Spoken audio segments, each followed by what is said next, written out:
OTAs, I can't believe we're here already. What are you wanting to see at OTAs this season? One of the things I needed to see has already happened, Mm, and it's the contracts being done, the veterans.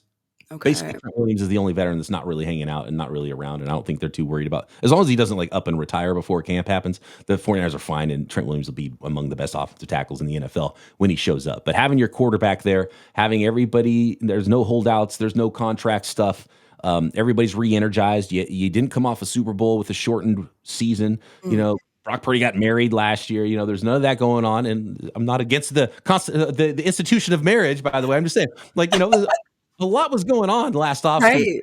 So they are focused, re-energized is the word that Brock Purdy used, ready to go going into the season. That was the number one hurdle that they've already leaped over. So that's a great thing. The other thing that's happened since OTAs have started is the continuing revamping of the forgotten third phase in football, which is special teams. The Okay. 49ers cut, like, basically day one of OTAs, cut their old punter and signed Mitch Wisnowski, who's been pretty good, and signed 39-year-old Thomas Morstead, who was the former punter of the New York Jets with the new special teams coordinator that came with Robert Saleh from the New York Jets and Brant Boyer. So since the 49ers have hired Brant Boyer, they've got a new punter. They got a new long snapper. They drafted a seventh round potential return man. They have signed Greg Joseph to compete with Jake Moody at kicker. So their entire special teams might be 100% brand new this season. And they were not good on special teams last year and really have been kind of a bad special teams unit since Kyle Shanahan and John Lynch took over this football team. So they're hoping to turn that around and be much better in the third phase. And so I don't know what the results are going to be of those changes, but everything just about has changed. And Jake Moody's going to have to earn his spot on the roster too, even though he was a third round pick not very long ago. That's not going to guarantee his spot. And so special teams is a big one for the 49ers. Mm. And that is all brand new. And I don't know if it's good or bad, but it's different. And it can only get one spot worse because I think they were 31st in the league in special teams last year. So with Debo leaving, Brandon Ayuk's injury status still up in the air. How do you see Ricky Pearsall stepping into that number one role? I think a lot of eyes are going to be on him and Purdy together this offseason. And you already mentioned that they've already been spending some time together. How do you see him stepping into that role? I think he's in a great spot. He was an older prospect. He's already 25. Like, he can't be on the 25 best players under 25 years old list, right? Yeah. 'Cause he's already 25 years old. He's played a lot of college football. He works hard. He's a gym rat. He's got his full off season ready to go now with no injuries, no gunshot wounds. He's been working with Brock Purdy already, and he can get open and he can catch the football. He's got pure hands and he's got quicks. He can get in and out of his breaks. You can go check out Matt Harmon's reception perception breakdowns of Ricky Pearsall. He's a big fan of Ricky Pearsall. I don't think if you're playing fantasy football, dynasty football, I don't think Ricky Pearsall is going to be that guy who's going to be the next Julio Jones in Kyle Shanahan's offense or anything. He's not an amazing downfield receiver. He's not awesome after the catch. He's got some play strength issues, I think. But I think for Kyle Shanahan, that's not going to matter. And obviously the 49ers aren't the most high volume passing game in the NFL. So raw stats might not look amazing, but Jauan Jennings, he's already called third in Jauan, right? And I think Ricky Pearsall's going to be a similar mold for the San Francisco 49ers where you have him at that Z spot, you move him around in the slot, you have him off the line of scrimmage, guys can't get their hands on him, and he's got such great quicks and ability to get it out of his breaks. I think on third downs, he's going to be a nightmare. And he's going to be a really good player for the San Francisco 49ers right away in 2025 and potentially even the number one wide receiver, although he's even at most, he will probably still be the third option behind George Kittle and Christian McCaffrey in the 49ers offense. But dude can get open, pure hands, he can catch the football. That's a good start for being an NFL wide receiver. Jauan Jennings was going to be my next question because do you think they're going to pay him? Because last year when he was given the opportunity to step into that role beyond just third and Jauan, I think he did so well in that. He was a fun player to watch for them. What do you think they're going to do with Jauan Jennings?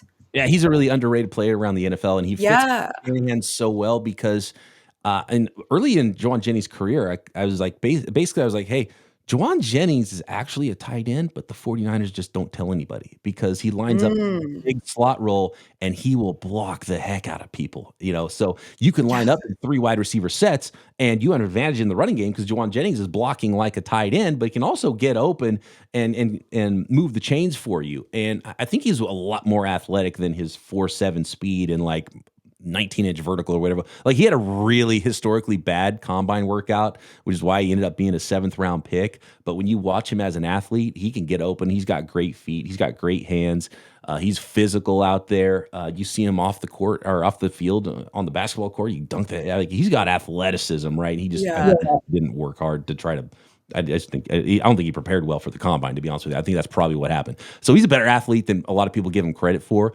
Mm. You have to pay him like a starter, and that's where it starts to get dicey because you have a first rounder in Ricky Pearsall. If he makes good this year, and then you have a really expensive number 1 in Brandon Ayuk coming back, Yeah. you already are paying your quarterback, you're already paying George Kittle.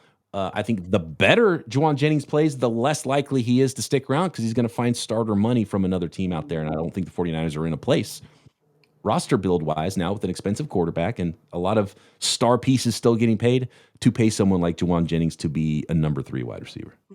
Quick pause. If you haven't subscribed to the BetCanada YouTube channel, you can do so below. It's free. It helps support our channel so we can keep bringing you NFL and NHL content. Now, back to the show. The other thing I have my eyes on for OTAs for the 49ers, there was so much movement on that defensive line. What are your expectations for them? And then how much time do you think it'll take for them to start to gel? Because a lot of new players there. That's tough. It's historically never good to start 4-5 players on defense, right? Or Exactly. it at all. Like a lot of times, if you're a 2nd-round pick, you're not guaranteed to start. It would be Mhm. shocking if Alfred Collins, the defensive tackle out of Texas in the 2nd round, isn't lined up next to Nick Bosa in week 1, right? Michael Williams, the 1st-round pick, he better start, right? So, and even CJ West, the 4th-rounder, he was picked 113, and I would bet money he's starting for the San Francisco 49ers.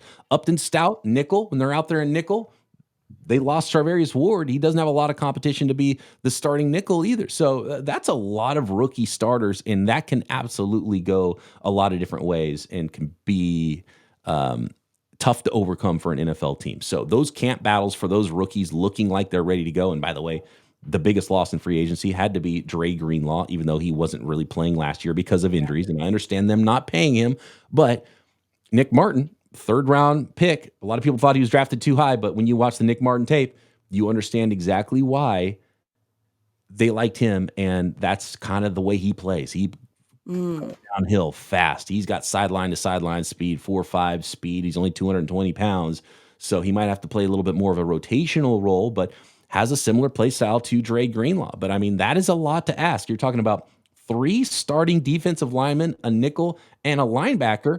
And, they might need a safety to come in and play because Malik Mustafa's hurt to start the year Mhm. too. So, that's crazy to think that, oh, we're going to go be a Super Bowl contender and start 5 rookies on defense. That doesn't happen. So that's an obvious pitfall for the 49ers to overcome to start the year. And how quickly those guys look like they're NFL players and ready to go is so important for this football Mm. team. I believe in Robert Saleh, and I think they'll tackle better. I think they'll be schemed up better and more sound defensively.